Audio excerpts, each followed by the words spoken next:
major mistake. It'll separate him from Republicans in Congress who want a much tougher line against Russia.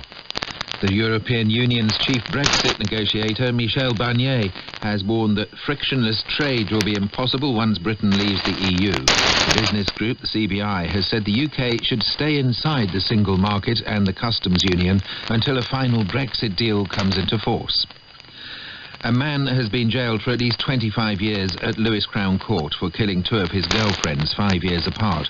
Robert Trigg, who's 52, had claimed that Susan Nicholson and Caroline Devlin died in their sleep at their homes in Worthing in West Sussex. Further tests are to be carried out on cladding and insulation from 190 council tower blocks after every sample failed fire safety checks following the Grenfell disaster. The new tests will involve a whole wall of cladding to see how the material reacts in a severe fire. BBC News. Alvin Bragg and guests discuss why some birds migrate and similar ones do not, whether the benefits outweigh the risks, and how they navigate across oceans. That's on In Our Time. It's coming up in half an hour. But now on Radio 4, BBC Inside Science with Adam Rutherford. Hello, bees have been all over the news this week. In a minute, we'll be clinically dissecting the latest research and the politics of that research on the effects of pesticides on bee colonies. And we're on to the vocal cords of opera singers and rap artists. The tongue's huge. I mean, I'm not saying, Alex, you've got a big tongue, but it's a massive muscle, isn't it? Look how quickly it's changing and how much it's distorting. It's more like an octopus tentacle.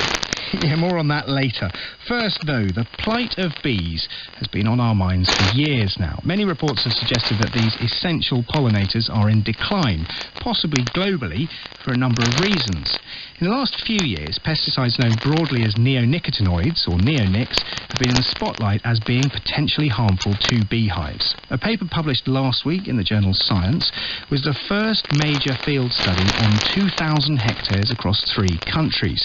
We'll talk about the results in just a minute because they are quite complex and nuanced. Now, this is where the science gets political. The European Commission recommended a restriction on neonics use across the EU in 2013, though the UK voted against restrictions on the grounds that the scientific evidence wasn't robust enough.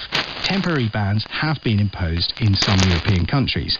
This latest study, led by the Centre for Ecology and Hydrology, or CEH, was commissioned and funded by the pharmaceutical companies Syngenta and Bayer, both of whom make neonics.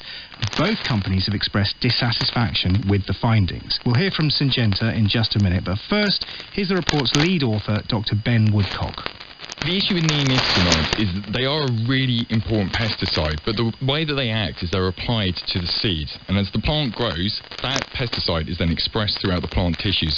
Now that's really good if you're trying to control a pest, but once that plant develops and starts flowering, and you've got bees landing on there, feeding on the pollen and the nectar, you potentially have a real problem, because they're also going to be exposed to this pesticide. Now there's been a lot of research over the last 5 or 6 years that's identified potential negative effects. They're often very subtle, and they're often sublethal is what they're referred to, in the sense that they don't cause the bees to drop dead necessarily, but they have a very low level effect. Now, the problem is that much of this research has been done in laboratories or semi-field studies. That's a real problem in a way, because you don't get an idea of what's happening in the real world. Agricultural systems are inherently complex. They vary all over the world, and they vary a lot within the UK. So what this study did was take a great opportunity to look at how the impact of neonicotinoids would result in impacts on bees. That's honeybees and wild bees.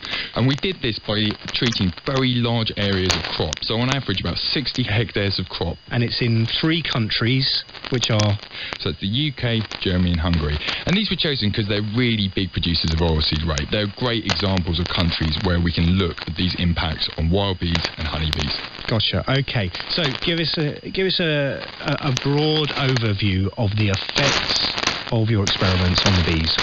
One of the interesting things about this study was the differences that we actually get between the countries.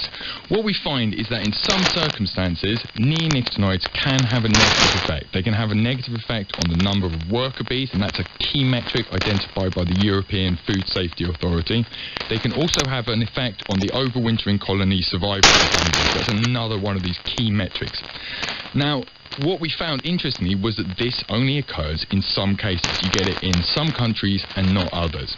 Now, what we think is happening is a bit equivalent to when you've got somebody who's unwell, somebody who's run down and tired. They're going to be far more susceptible to disease. And what we think is happening here is that in certain countries where the honeybees are very diseased, where those honeybees are forced to feed almost exclusively on oilseed rape because there's not many other flowering resources in the environment, they're far more stressed, and it's in those situations that we get a negative effect of neonicotinoids.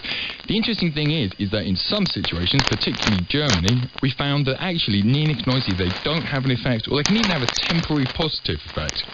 OK, now, look, unfortunately, this has become a bit of a political hot potato, and as many people know, it's been reported widely in the press, but interestingly, one of the funding bodies, the pharmaceutical company Syngenta, who funded this particular study, have expressed some malcontent, some discomfort about how the results have been published in the academic journal, but also how they've been reported in the wider press. Now, earlier today, I spoke to Dr. Peter Campbell from Syngenta. He's responsible for external collaborations and product safety, and I asked him what he thought about the results.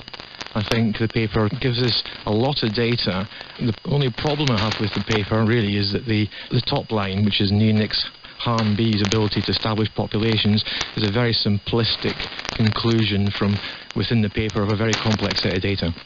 That is one of the conclusions, and there is no doubt that in the press material that came with the paper being published, it is more nuanced. The three words used are lethal, sublethal and interactive. What does that mean in the context of the results that from this paper? Well, CEH actually says straight off, even in the paper, there were no lethal effects of the neonics on the bees. And interestingly, what's not in the paper is the data they generated on the sublethal effects on honeybees, for example. So what you probably don't realise is CEH provided to the two sponsors the full report of the study, which goes to circa about 1,000 pages. Not all of that information is in the paper. One of the gaps is the sublethal effects, and they showed actually no sublethal effects of neonics on honeybees either. Now, your third question was interaction, wasn't it? I think this is what's one of the really interesting aspects, these local differences between the three countries. We have Germany, we have the UK, and we have Hungary. And what we see in this paper is, for example, in Germany, we see positive effects are reported. And in Hungary and in the UK, we see a mixed response. So some negative effects and quite a lot of no effects. Now, I've still yet to be able to justify in my mind why you see positive beneficial effects of an insecticide on bees. I understand that habitat, as CEH claim, could give a reason why you have no effect in one country and a negative effect in another. But actually, to have a beneficial effect, I can't rationalise that, because the control bees would have been exposed to the same landscape factors. So that's why I'm worried that those negative effects that are being reported may not be real.